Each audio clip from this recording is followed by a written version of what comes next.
Hey, good morning. How are you today? It's nice to see you. Today is a beautiful Friday here in upstate New York. I live half the time on Lake Ontario, and it's just beautiful to see the swans out, the birds, the ducks, and all the nature. The snow, I believe, is finally gone, and we are kind of getting into a new season here. And part of what I'll be talking about next week is about kind of getting ready for the season. And I know we have different people from all over the world, but as the spring goes into summer, our body goes into a lot of shifts. So we'll be talking about that a little bit too. So I'm Dr. Shirley Picaretto, and I've been helping people just like you get healthy for about 30 years now. My background is as a doctor of naturopathy. I have a BS in health and wellness counseling, and I teach a certified herbalist class, which is actually now online. I'm going to post it later today. It's a whole video certification class, and I just want you to know about it. Maybe something you're interested in if you've been watching these. And good morning, Cindy. Good morning, Robert. Nice to see you. Hey, Angela. Gee, there's one of my students right there. And so if you're a person that wants to learn more, both for you and your family, or maybe, take it out into a business, whatever that, may be. There's a lot of people that need a lot of help. There just is. There's people that are confused about natural health. We've been brought up in a society, that has been, everything's been medicated. And I fought that over the years. And again, just so you know my stance, I'm not any medical by any stretch of the imagination. If we need an MRI, if we need a CAT scan, if we get in a car accident, here in North America, you just call 911. You got some in your driveway pretty quickly. Many years ago, my daughter had a very, very serious cheerleading accident. She was a flyer, one of those girls that flipped, and she fell on her head. And she had to have emergency brain surgery. And, that girl didn't need antioxidants, and she didn't need a cleanse. And, she didn't need a green drink. She needed a surgeon, so I have a very high regard for that. I've been in serious car accidents. I'm in mercy flighted away on a helicopter. And thank you very much. I so appreciate that. So this whole idea of getting well naturally stems from what our body needs, and then figuring that out. I'd like to say I think I may be Detective Shirley instead of Dr. Shirley, because that is the premise. What is the source of the issue within the body? And our body wants to be healthy. It wants to sleep good at night. It wants to have good energy. It wants to be of a good weight. That's always a big issue. We should be pain-free throughout the years. And so if there's missing nutrients within our body's going to get out of whack. And sometimes this can drive me crazy, because if I have any ailment going on in my body, I'm like, all right, what is that? Why is this? And, so we put all the pieces together. So today we're going to talk about alcohol, which is kind of interesting. I've taught a lot of classes over the years, and I've never really put this all together, but, I know enough about alcohol like a lot of us do, and I know a lot about nutrition, so doing the research on that was very interesting. And good morning, Janelle and Janet and Leslie. Thank you for, joining us today. So, what is your relationship with alcohol? We all really get to choose, and, can go in any direction. And we're going to talk about social drinking. We're going to talk about over drinking. We're going to talk about abstinence and kind of how that all, plays a role, because alcohol, I should know this, but I don't. It's been around for centuries and centuries. I don't know who brewed the first beers or bottled the first wine. I'm sure it was in Europe, because the wines there are fantastic. Hey, Jean, nice to see you. So we all kind of have to develop that. And some of us maybe, grew up in households, where alcohol, wasn't an issue. And I didn't have that in my household. My dad might have a whiskey, and my mom would drink, was that peach schnapps, like in the 70s, like kind of that sugary, orangey kind of stuff. But I enjoy wine, and that's always my go-to. And so what they found with these studies is that, social drinking has a lot of benefit. Now, the social drinking, I don't know. When I think social drinking, I think hanging out with my girlfriends and getting at some, a couple of bottles of wine. But the social drinking is really just considered to be, 2 glasses a day for men and one for women. So that's not a lot, but it's considered moderate alcohol. And so when we have moderate alcohol, there's a ton of benefits, and I'm going to talk about that first, okay? And obviously this also has to do with weight. I don't like when they say, oh, men can have 2 glasses and women can have 1. What if you got a man that's 150 pounds? You've got a woman who's 220. I think it's weight effective. And so again, I think staying within 2 is probably it. Hey Rita, hey Richard, thanks for joining us. So when we become social drinkers, we do get to relax, and a lot of people drink because, oh, what a day. If you watch Mad Men at all, when that series was on, there was so much so much drinking going on, but a lot of it was related to stress, right? I mean, they were drinking in the offices. I remember back in the day, actually, when I worked at Kodak back in the early 80s, and there was a woman in her desk, she had the little flask, and, they'd go out and, drink at lunch and drink during the day, very, very interesting. So these couple drinks a day, these are, some of the benefits. Number one, we get to, relax. Number two, our body and our whole system gets to calm down. Our stress is definitely lower after we have some alcohol. Some of the other things is that alcohol is a vasodilator, and what that means is that our veins or arteries will open up. They'll allow more blood flow to come through, and this has a lot of benefits. So they've shown that just a couple drinks a day is actually going to reduce your chance of having heart attack. And there can be, again, with too much, but it's because of the blood flow, and it's going to help your heart to be stronger. You'll also find that there's a big reduction in stroke as well. Now go the other way, and you can certainly have stroke because of too much, but just a little vasodilator, and can be very, very helpful. It helps.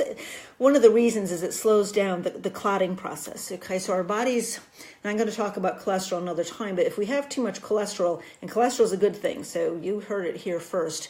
Cholesterol helps to repair our body, but when those chunks that get built up, say around the heart, and they come loose, they run around our bloodstream and can hit our head, and we're dead, just like that. We're just dead, within seconds or minutes. And so alcohol can help to prevent some of that clotting from going on. The other thing that alcohol does is it helps to raise our HDL, and always remember HDL is your good cholesterol. I just say G and H are together in the alphabet. We've all got to find our own way to have a memory on that. But your good cholesterol is going to be the reparative cholesterol. It's going to be the cholesterol that helps your body stay in balance. It's for your good fatty acids. And just as a side note, when we talk about this, eggs are not bad for you. I don't know why. I just feel like I need to say that. There was just so much bad press given about eggs, but we'll talk about that another time. Another thing alcohol helps to do is to reduce your chance of getting gallstones. I cannot tell you the amount of people. When I was in private practice, which has been a few years, but it was like the surgery du jour a number of years ago. Everyone's getting their gallbladder out. Oh, I'm having my gallbladder. Oh, I'm having gallbladder. What's going on? I mean, sometimes I don't trust all of this medically, because there's ways to repair these organs naturally. And again, you heard my my high regard for emergency medicine, but, we can, strengthen our gallbladder, through some cleansing, working with a professional. I'm not telling you to go out and do a gallbladder flush, on your own, but these things exist. You can repair your organs, you can repair your tissues. And remember yesterday I said all of your body's health starts at the cellular level. Remember, cells build the tissues, okay? Tissues build the organs build the body, and that's our whole self. So whatever's going on at the cellular level is what's going to be building that, okay? So that's why we have so much leniency. We have so many beautiful ways to take care of our body naturally. They've also found that moderate drinking is going to add years to your life. It is just the truth. People that drink a little bit will live longer than the teetotalers, which was the name used. I had an uncle, Wilkie, his name was, and he lived to 89 or 91, and it had been told within the family anyway. He was always a smiley guy that he drank a quart of whiskey a day. I'm like, wow, I can't imagine drinking a quart of whiskey in a week or even two, but, some people can be very high functioning alcoholics, but, we had good genes in our body, but yeah, he drank an awful lot. Now they also found, from a sexual standpoint, there's a lot of erectile dysfunction. It's something that's difficult, for men. I mean, obviously I don't experience that, personally, but a lot of that has to do with blood flow, right? I mean, there's a lot of factors involved. There's also a lot of medications, that will really slow down a sex drive and slow down, blood flow, to the, area of the penis. And what they found was, in the Journal of Sexual Medicine, which is actually a publication, that they found that those that did moderate drinking actually had 25 to 30% less erectile dysfunction. So I think that's kind of interesting. So you can tell people that I've told you to add in a little bit of alcohol. Now, this is something that interests me. They found that moderate drinking also reduced dementia by about 23%. And my mom had dementia. not to her late 80s, and she died at 93, and I had aunts that had dementia, and I didn't know my grandparents, but this is an area of my family. There's a weakness, and so what I like to do when I work with clients, or if you're thinking about your own health, do think about your genetics. So my mom's family is more brain dementia, my dad's family was more heart attack. So I take things that help my brain preventatively, and I take things like CoQ10 and magnesium and B vitamins, which we'll talk about, to keep my heart strong, as does cardiovascular exercise and your food. It all goes together. But so think about your family history, and don't think that that's what's going to be. Don't say, oh, my father had prostate cancer, my grandfather had prostate cancer, I'm going to get prostate cancer. You don't say, I know there's different, genes that are there, but if you study it all, a little bit more about, genetics and genetic therapy, you will see that you can actually, change things at the genetic level based on what you're doing, with your body. Okay. And so with this dementia, the other thing they found is that women, they did a study with 90,000 nurses. So this is a big old study. And those that had moderate drinking actually ended up with 40%. This was a double-blind, placebo-controlled, one of those real studies, had 40% less fatal heart attack. And so there's a lot to this kind of relaxing thing that goes on. Now, obviously, we can get our relaxation from yoga, from meditation, which I do, but let's talk about that a little bit. So now, if you start to drink a little bit more, more is going to be, maybe 3 glasses a day or 5 times a week, or maybe there's a Friday night or Saturday or whatever that is. Again, we all have our own, relationship with alcohol, but there's a ton of nutrients that get excreted. And when they get excreted, they get depleted, okay? And they don't come back because especially your water-soluble vitamins. And water-soluble vitamins means that when you take in a vitamin, whether it's through a supplement or whether it's through food, your body uses what it wants, and then the rest gets excreted. Okay, these are your water solubles. Now, your fat soluble vitamins are the ones that come into your body. These are your A, your D, your vitamin E, essential fatties. These go into your body, the body uses what it needs, and the rest gets stored, so it can be used at a later date. So those water-soluble vitamins, okay, they are the ones that need to be replaced on a regular basis. So hello, Richard. Hey, Liz, nice to see you. And Miss Megan, always a pleasure. Hello. And so we want to replace these water-soluble vitamins on a very regular basis. I believe the B vitamins are just extremely important. Now, you can take this in a B complex. I personally like bee pollen. I've been taking it, I think I've been taking it about 25 years, like every day. Good quality. If you can get a bee pollen from your area, that's better, but a good quality, not the powder. And this is also a good time for me to say that, you don't need to spend $40, $50 on a bottle of simple vitamins, but don't get your stuff at the dollar store. And I'm sorry if I'm trashing Walmart a little bit. Don't go pay $4 at Walmart either. If you're going to take the time and the energy to take care of yourself, get a good quality, because if it doesn't get in and it doesn't absorb, it's not effective. And all of a sudden you're like, yeah, this stuff doesn't work. Okay, so just get a good quality, talk to a professional. I'm happy to give any recommendations, of course. So your vitamin B1, let's start with that. That actually forms our ATP. Our ATP is our energy. It's our energy at the cellular level. It actually, controls the mitochondria, which is, cellular base and kind of our energy pumps. Every cell has an equal balance of sodium and potassium, and it needs to let toxins in and out. We have cells that die all the time through too much alcohol. Our brain cells do die, all right? They just do. And if they get replaced, it's really going to depend on you. So finding that moderation is important. B1 also is called thiamine. Okay, I don't know if some of you may be old enough like me to remember Wonder Bread, and it was like, has B1, thiamine, and riboflavin, and it just sounded so nutritious, that white Wonder Bread. So the thiamine is also very good for your nervous system, and primarily the Bs are good for your nervous system. So if you're someone that is prone to any anxiety, that a person that is under stress at all, you need to be taking B vitamins. They feed and soothe your nervous system, but again, you need to take them every day. Now, vitamin B2, which is your riboflavin, that has a lot to do with your metabolism and using the cells to burn off, using them to excrete. So your cells take in the nutrients and then they excrete. All right, so we do that. Like we learned this pranayama breathing. Right, Megan? We learned this pranayama breathing when we were in India, and that also is a way to excrete toxins from our body. But we're constantly having to work on this, and we're going to talk about the liver and what a role that plays as well. Now, B6 is one of the most common deficiencies from those that drink too much alcohol, and B6 has a lot to do with your joints. has to do with carpal tunnel and knee and back and anything like that. So if you've got some things like that going on, think about what deficiencies that you may have. And, taking a vitamin, can't take vitamin B today and then by Tuesday be like, oh my gosh, yeah, I feel like $1,000,000. It's not going to happen. I mean, when I work with my clients, if they have mild medium, health problems, I could get most people balanced between 30 and 60 days. Okay. And that means, the food, water, supplements. If someone had very severe difficulties, and I've worked with some severe people, you're going to be closer to 90. All right. So don't expect to just, if you're feeling crappy and you got all this stuff and meds, all of a sudden start taking natural health and you're going to start feeling like amazing right away, but you will, again, with the right guidance and the right quality and, and a good program, to go forward.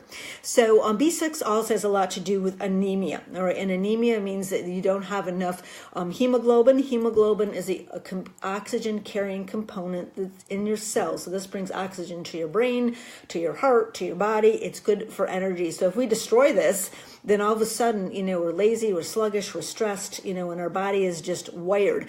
You may feel like your nerves are raw. We talked about this a little bit yesterday. Nerves are in a bundle, okay? Just like the Time Warner cable was my example. So that's why someone says, oh my goodness, she's a bundle of nerves, right? And that's exactly, what that is. And so if these, nerves don't get fed, they're going to get weaker and you're going to be like wired. You're going to feel raw. You're just going to feel like your body's running, all of the time. The other thing, that goes on is you're a lot more prone to anxiety. So we talked about, I've been doing these classes. This is my 10th one. So if you wanted to look back at any of the other ones, they are on my Facebook page, just Shirley Picaretto. And I've uploaded most of them to YouTube. I have a channel there, so whatever is an easier format, for you, to do that. But if you have any kind of anxiety, nervousness, tension, or stress, the B vitamins are going to be part of the soothing part of things. And in fact, when I started with this natural health regime, I guess it was 30 years ago now. That was one of the first things that my first naturopathic doctor gave me was B vitamins. And like I said, I haven't been without them in all of that time. Now let's talk about vitamin C. That is another one that gets depleted. Vitamin C is an antioxidant. And what you hear this name a lot, but what does that mean? What does antioxidant mean? The simplest way to put it is that we just talked about our cells. And the cells need to be protected. So when you take in antioxidants, these are your vitamin C's, your vitamin E, your fruits, your mangosteens, some of the juices, the green drinks, the red drinks, all of these are going to it's like putting a protective ring around a cell. So when you have these free radicals, and free radicals are what damage the cells. And if you remember, the very old Pac-Man, and maybe you do or maybe you don't. Hey, Val, nice to see you. Hey, Gary. Hey, Paula. The Pac-Man, would go out and attack, right? And that's what free radicals do. They attack our cells and they cause destruction. If you have antioxidants around your cells, then the Pac-Man, you can't do that. It's like a hard, metal link. So the vitamin C is very important. Now you do get your C, mostly the best place to get it is from your fruits and vegetables. I've never taken vitamin C because I always felt, you could have a half a glass of orange juice and get your vitamin C for the day. Not just, not just orange juice, but you could take, avocados, and you can have, your citrus and your fruit. Most of those are going to be your highest, your grapefruits, your oranges, even lemon, has a nice amount of vitamin C. And so when we drink, we are losing our vitamin C. Okay. It is going right the heck out the window, or, down and through the urinary canal, of course, is, where all of our, gets excreted. And we'll talk about, urinary, but if you wake up in the morning and your urine is super, super dark, hey, Richard, if your urine is super dark, that means that, you have had not enough water and you've got too many things that are trying to flush out at the same time. Same thing if there's an odor to your urine. It really shouldn't be. Our urine should be kind of clear white. It's definitely going to be a little darker in the morning, but it should be clear and it should be light. And so if any time throughout the day your urine looks, like it's a dark or getting orangey or whatever, you want some more water. I remember years ago, I just could tell this quick story because it just came into my head. I was on this cruise ship with my kids, and my son and daughter each got to bring a friend. Oh, hi, Diane. Nice to see you. And this was back, literally, before I got much involved in this. So these kids had this soda pass, which I can't even believe I let them have. And my son was drinking what is it, Mr. Pibbs or Dr. Pepper, one of these things like orange, and he like comes out to me, he's just about in tears, the poor boy, and he's like, Mom, my pee's like orange, am I okay? And boy, that taught him a lesson real fast. And so our urine can be a good telltale sign of what is going on inside of our body. So let's talk about one of the most important minerals in our body, my absolute favorite mineral, and maybe by the end of this, it'll be your favorite mineral as well too, and that is magnesium. Magnesium is possibly the most important mineral inside of your body. Lack thereof causes countless diseases, and I will see if I can even remember them because I wrote a bunch down, but literally we have over 5,000 enzymatic functions that happen within our body because of magnesium, all right? Magnesium is so important. It can be difficult to get. You do get it from your nuts, and you get it from your seeds, especially from almonds. You get it from your greens. I have been taking magnesium supplements forever. And then when I've had different periods of anxiety, like I did last year, I was taking a ton of it, but it's a wonderful new nerve soother, okay? The other thing it does is it really strengthens the heart. Now, our heart runs really on sodium and potassium. These are called if you've heard the term electrolytes, this is the electric charge in our heart, which makes our heart go. Okay, so we need potassium and we need sodium. Every single cell has an equal balance of this, and they give off, this electrical charge. The other mineral that is super important for the heart is magnesium. Okay, magnesium helps to relax the heart. It will help to lower your blood pressure. And again, I just disclaim, I'm not a medical doctor. Studies have shown, okay, that magnesium will reduce blood pressure. Now, this needs to be a good magnesium. Okay, again, please don't go buy any garbage and try to work with that. Find some good quality stuff and get magnesium in. So again, with the alcohol, if we lose magnesium, it's going to cause cardiovascular difficulties. Now, a lot of people that drink a lot, their blood pressure spikes, right? And then what does a doc do? Puts them on the blood pressure medication. So that artificially puts the blood pressure back in range. And again, I just have a difference of opinion. So then the blood pressure is back in range. It's like, oh, you're doing really good. Your blood pressure is great, blood pressure's in range, but it's there artificially because of the medication. Actually, last year when I was having, some of my anxiety, I was there for my OBGYN because I don't go to the doctor, and I guess I've got my own issues with that. And she's like, Shirley, your blood pressure's up, and she's been seeing you for 20 years. And I was like, holy cow, that was just kind of, it was really, nerve-wracking for me. So I got with some magnesium, but I also, of course, added in yoga meditation, and that's made, all of the difference. So the other thing is heart palpitations, and again, this doesn't mean you don't go to the doc and get your EKG, wear a heart monitor, whatever that is, because your heart's important. You don't go too long without your heart working, right? You don't go too long. But, when that all checks out and you get a nice bill of health from your doc, then add in. Again, the whole idea is to be preventative. Don't wait till you got some big old problem or you had a heart attack or you're ill or you're this and say, oh, what do I need? Take care now. Shore up the armies now so we can go into the future. All right. Well, hey, Chuck, nice to see you. Thanks. I appreciate you too. The other thing that can happen when you don't have enough magnesium is you'll have muscle cramps. If you've ever had Charlie horse type of things, some people get up in the middle of the night. I don't really have had these, but your heart's a muscle, your calves, your thighs. If you have lower back pain so many times, that is magnesium. Now that doesn't mean that you're not structured out of shape. I'm a big fan of chiropractic, and I love my doc very, very much. And when we have these cramps, it's because there isn't enough magnesium, potassium, or water inside of our body. The other thing that we're going to be prone to is headaches. Now, you can have headaches all over your head, and a lot of those are called a muscular headache, very simply put. So you have to think about when there's not enough magnesium that things just tighten up, they cramp up. Same thing with the heart. There's a lot of studies that have shown, and people that are a lot smarter than I am, have attributed not enough magnesium in the body, to heart attack. Those of you who are maybe my age or a little younger, a little older might remember Jim Fixx. He coined the term aerobics. This was back in the 70s. Before that, people didn't run. Okay, people didn't go out in the street. They didn't jog. They didn't run. In fact, they called it jogging. Now everyone's a runner. But he died, and he died of a heart attack. And there was those naysayers like, see, he's running. He died of a heart attack, and he had coined this whole aerobic activity. But the issue was when you exercise. Okay, when you exercise, you need more. Oh, hey, thank you, Karen. When you exercise, you need more nutrition than the guy on the couch. okay? Because maybe you're at the gym, maybe you're doing Zumba, maybe you're doing some long distance biking or hiking or kayaking or gardening or dancing, and whatever that is, you're asking your body to do more, right? Move more, go more, so it needs more calories, it needs more nutrition. So a lot of times people don't have enough nutrition, they go to the gym, I'm tired, I'm exhausted, and like, who wants to go do that again? So I'm all about getting people's energy up, getting to sleep solid and feeling good. Then you go off, to the gym. So another thing not having enough magnesium is going to do, and again, for those of us that just joined us, when we drink too much alcohol, the magnesium goes out the door, is we may end up with some osteoarthritis type of issues, okay? So osteoarthritis, again, is a, quote, disease, so I'm not trying to cure your disease. Studies show magnesium will help the inflammation. Anything that is itis, osteo means bone in this case, arthritis means inflammation of the joints and the bones. Okay, so that's your osteoarthritis. That's the most common type of arthritis. And what happens if you don't have enough magnesium in your body, you end up building too much calcium. All right, you can, and that's when, like, a few people and they've got like gnarls on their hands or on their joints, those are calcium deposits.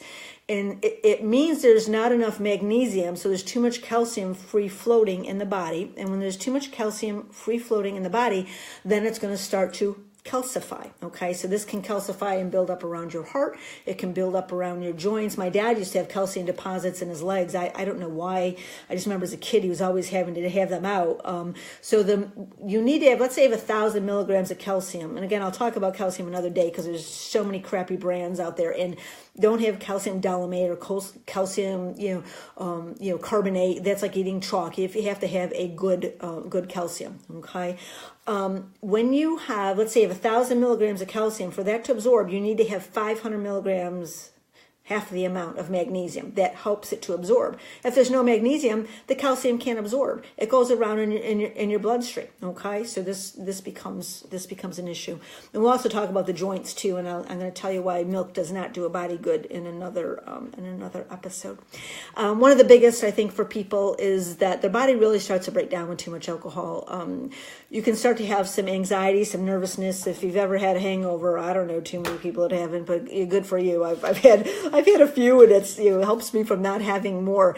But you feel shaky the next morning if you've had too much alcohol. You're feeling shaky. Maybe you're feeling a little bit, panicky. Your body's off. This is because the overload on the liver, but it's also because these nutrients have just flown right out. You may have tingling in your arms or in your legs or in your feet. Some type of neuropathies are absolutely related to drinking. And, I've seen enough clients over the years that have some of these issues, and the idea is to catch it soon. You don't want to wait till you're in your 60s and all of a sudden, you're having a hard time, walking or standing up. I'm sorry, I'm just going to skip back. I forgot to mention vitamin B12. Vitamin B12 is one of the most important B's in your body. You can hardly get it from food. I highly recommend supplementing it. It is super important to the intrinsic factors and balances at the cellular level within your body, and so that is a good one to supplement. Just a small amount, even 50 milligrams, is enough to get in your body. But look it up. Vitamin B12 deficiency. You would not believe the symptoms that go along with it. So again, keep these shored up. When people drink too much, their bodies start to decline. That's all there is to it. You're not going to live a normal lifespan. You're going to have a host of problems. There will be joint related, heart related, blood pressure related, mood related, because alcohol with too much can become a depressive. All right. And I'll tell you why it's a depressive, because it works on the liver. And I know a lot of you have been joining me, these last number of days, and we talk about the liver, and the liver is an organ that filtrates everything. Okay, this is your filter. It's like a car filter. All the stuff goes through, the food, the chemicals, the meds, everything goes through that, and so does the alcohol. But when this happens, originally our liver gets stressed and hot and irritated. But over time, if we keep throwing alcohol at it and don't move and don't cleanse, and we don't do this, the liver is going to get weak. Now, the mood when the liver is stressed, Chinese medicine, is quick to anger, easily frustrated, lack of patience, angry, and not sleeping between 2 and 4 a.m. Okay, just like, remember, I'm sure like you fall asleep, you have too much alcohol, you're like, you pass out, and then you wake up at 2 o'clock going like, boom, and your heart's going. And, this is because it's liver time. Liver time is at 2 a.m. So important, to take care of that liver. But when the liver gets weak, then you're into more of a depressive state. That it's like, who cares? Why bother? You're just down. You're down in the dumps. What do? You go to the doc. Right? Antidepressant. Boom. There you go. The things with antidepressants, and I am not a fan. I mean, we all have things that are going to make you cry. I think, let's get the tears out. Let's deal with life. But that's my opinion. But I guess you're watching to hear my opinion. But with antidepressants, in my opinion, maybe this is your bar, and maybe you're feeling low. So maybe the antidepressants are going to bring you up to the bar. But you know what? You're not going to get up here. You're not going to experience high levels of joy and excitement and enthusiasm for life and, just a passion for living. This is the life that we have. So when you're below the bar mentally, it's tough. I mean, I guess I'm blessed with a personality that doesn't do that. I've also, had enough pain like anyone else, and everyone's got a story that can make you cry. I personally have just chosen to kind of, walk through the fires, figure out myself, and to, and to deal with that. But my point is, I'm getting back to my point. My point is then you're given the meds, and what organ has to deal with the meds? Guessing? The liver, right? The liver has to deal with that. So here you are depressed, you're down, you're not feeling good, you're drinking too much, and then you're taking in medications with all kinds of side effects, and those all have to go through the liver, right? So there you go. So these are some of the herbs that can be helpful. Again, if you have an interest, I am kind of on this mission to to help people. I've, some of you know my story. I'll just repeat it quickly. I spent a really, really, kind of self-reflective year. I spent 5 weeks in India. I spent a month in Sri Lanka. I spent a month in Costa Rica. A lot of self-reflection, a lot of being in with the people, and, just doing some some healing in that. And so I'm feeling like I'm really wanting, to share this. So I'm happy to help. I helped a woman yesterday with a parasite cleanse, and she was like, how much do I owe you? I'm like, I just want to give you this information. So I'm coming from my heart with this. So if there's something that I can help you with, please just send me an email. Some of the herbs that are great are going to be milk thistle. It is one of the best on the planet. It's been used forever. Milk thistle. I have never seen a liver not get better with milk thistle. Again, good quality. I used to have a machine. It was like amazing. And it would take readings off the acupressure points of the hands and the feet.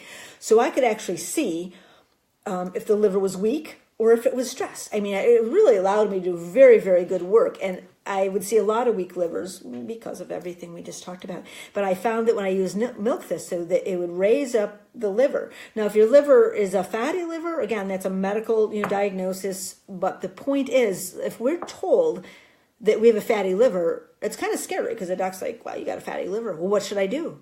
Well, you better, let's just watch it. We'll watch it, come back in 6 weeks. So you come back again in 6 weeks. Yes, milk seed, yeah, or olive leaf too. So you come back in 6 weeks, you do the liver enzyme test again. And then what happens? Oh, the enzymes are still elevated. Fatty liver, fatty enzymes. What should we do? Well, we're going to watch it. And then by the time you go back the third time, that might be 4 or 5 months later, they're going to want to do a biopsy because that's just what goes on.